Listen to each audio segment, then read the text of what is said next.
കഴിമ്പ്രം വാഴപ്പുള്ളി ശ്രീ രാജരാജേശ്വരി ക്ഷേത്രം ഹാളിലെ പുതിയ ജനറേറ്ററിന്റെ സ്വിച്ച് ഓൺ കർമ്മം നിർവഹിച്ചു.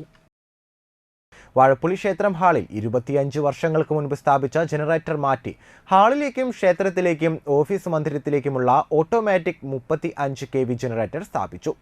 10 ലക്ഷം രൂപ വരുന്ന ഇത് സ്പോൺസർ ചെയ്തത് വാഴപ്പുള്ളി ക്ഷേത്രം രക്ഷാധികാരി കൂടിയായ Manappuram group of companies MD ആയിട്ടുള്ള വാഴപ്പുള്ളി പത്മനാഭന്റെ മകൻ നന്ദകുമാറാണ്. ജനറേറ്ററിന്റെ സ്വിച്ച് ഓൺ കർമ്മവും നിർവഹിച്ചു.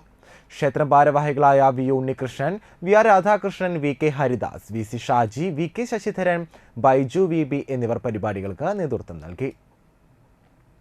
ഇങ്ങനെ ഒരു ജനറേറ്റർ 10 kVയുടെ ജനറേറ്റർ ഇൻസ്റ്റാൾ ചെയ്ത് പ്രവർത്തനം തുടങ്ങിക്കഴിഞ്ഞു. അത് ഔപചാരികമായിട്ടുള്ള ഉദ്ഘാടനമാണ് നടക്കുന്നത്. അത് നടത്തുന്നതിൽ വളരെയധികം സന്തോഷമുണ്ട്. കാരണം ഈ പഴയ ക്ഷേത്രത്തിൽ, നമ്മുടെ കുടുംബക്ഷേത്രത്തിൽ ഇങ്ങനൊരു വെഡ്ഡിങ് ഹാളൊക്കെ കൂടെ ഒരു നല്ല ഓട്ടോമാറ്റിക് ജനറേറ്റർ ഇല്ല എന്നുള്ളത് വലിയൊരു കുറവ് തന്നെയായിരുന്നു. ആ കുറവാണ് അതുകൊണ്ട് പരിഹരിക്കുന്നത്.